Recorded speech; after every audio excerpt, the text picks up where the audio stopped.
Hello all, welcome back to YouTube inter నా చేతి వంట. ఈ రోజు రెసిపీ బిసిబెల్లబాత్. దీనికి కావాల్సిన ఇంగ్రీడియంట్స్: ఒక కప్పు బియ్యము, ఒక కప్పు కందిపప్పు బాగా వాష్ చేసుకొని 3 గ్లాస్ ఆఫ్ వాటర్ వేసుకొని పక్కన పెట్టుకోండి. అలాగే ఒక క్యారెట్, ఒక పొటాటో, కొన్ని బఠానీ తీసుకొని కడిగి కట్ చేసి ఇందులో యాడ్ చేసి 3 విజిల్స్ వచ్చే వరకు పెట్టండి. అలాగే ఒక నిమ్మకాయ సైజ్ అంత చింతపండు తీసుకొని దాని రసం తీసి పక్కన పెట్టుకోండి. అలాగే హాఫ్ కప్పు పల్లీలు, 3 టేబుల్ స్పూన్స్ శనగపప్పు, 3 టేబుల్ స్పూన్స్ మినప్పప్పు, కొంచెం కరివేపాకు, 2 ఎండుమిర్చి తీసుకోండి. ఇప్పుడు ఒక ప్యాన్లో 2.5 టేబుల్ స్పూన్స్ ఆయిల్ వేసుకోండి. అలాగే 2 టీ స్పూన్స్ నెయ్యి వేసుకోండి.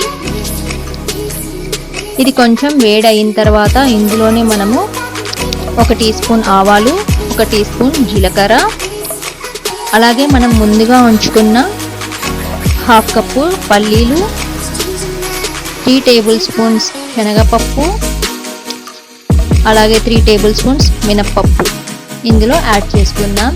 యాడ్ చేసిన తర్వాత కొంచెం వీటిని ఫ్రై చేయండి. ఎక్కువగా మాడకొట్టకండి. సో లైట్గా అలా దూరగా ఫ్రై అయిన తర్వాత ఈ స్టేజ్లో మనము ఎండుమిర్చి వేసేసుకుందాం. ఇవి కూడా కొంచెం అలా కొద్దిగా ఫ్రై చేసిన తర్వాత 1 టీ స్పూన్ పసుపు యాడ్ చేసుకుందాం. అలాగే కరివేపాకు కూడా యాడ్ చేసుకుందాం.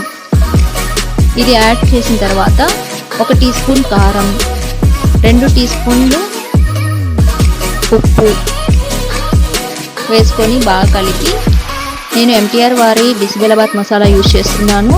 సో ఇది ఒక 3 టీ స్పూన్స్ తీసుకున్నాను నేను. ఇది కూడా యాడ్ చేసుకొని బాగా కలపండి. ఇప్పుడు మనం ముందుగా రెడీగా ఉంచుకున్న చింతపండు రసం ఇందులో యాడ్ చేసుకొని కొంచెం అలా ఒక 2 మినిట్స్ ఫ్రై చేసి పక్కన పెట్టేసుకుందాం. ఇప్పుడు మనం కుక్కర్లో ఆల్రెడీ మనం బాయిల్ చేసుకున్నాం కదా అండి రైస్ని.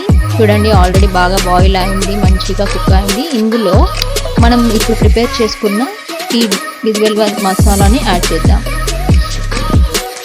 ఇందులోనే 1.5 కప్ వాటర్ యాడ్ చేసి బాగా కలిపేసుకొని మీడియం ఫ్లేమ్లో ఒక విజిల్ వచ్చేలాగా పెట్టుకోండి. ఈ బిసిబెల్లబాత్ చాలా టేస్టీగా ఉంటుందండి. దీన్ని కొబ్బరి చట్నీతో తినేయచ్చు. నేను షార్ట్స్లో అప్లోడ్ చేశాను కొబ్బరి చట్నీ ఎలా చేసుకోవాలో. అండ్ పైన బూందీ కానీ సేవ్ కానీ చల్లుకొని తింటే చాలా బాగుంటుంది. ఇంకేంటండి, వేడి వేడి bisi bele bath ready. Thanks for watching.